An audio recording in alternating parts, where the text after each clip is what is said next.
السلام علیکم ورحمۃ اللہ وبرکاتہ۔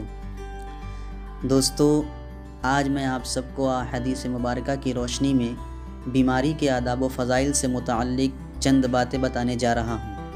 امید کرتا ہوں کہ آپ سب کو ہماری باتیں اچھی لگیں گی اور یہ ویڈیو بھی پسند آئے گا۔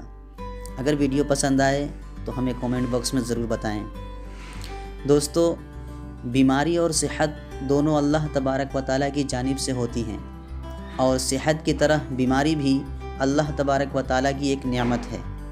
مرض کی حالت میں مریض کو چاہیے کہ صبر و تحمل، دعا، توکل، امید ثواب، موت کی تمنا نہ کرنا، امید مغفرت اور حقوق واجبہ کے ساتھ ساتھ دعائے عافیت مانگتے رہنا چاہیے۔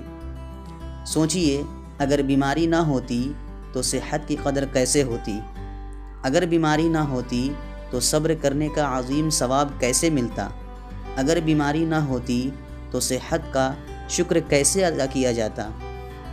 اگر بیماری نہ ہوتی تو بھٹکا ہوا بندہ اللہ کے قریب کیوں کر ہوتا؟ اگر بیماری نہ ہوتی تو بیماری پر ملنے والا عظیم ثواب کیسے ملتا؟ مشکات شریف کی حدیث ہے، من یرد اللہ بہ خیرا یصب منہ، کہ اللہ تبارک و تعالی مریض کے ساتھ خیر و بھلائی کا ارادہ رکھتے ہیں۔ اسی وجہ سے اللہ تبارک و تعالیٰ نے بیماری کو گناہوں کا کفارہ بنایا ہے۔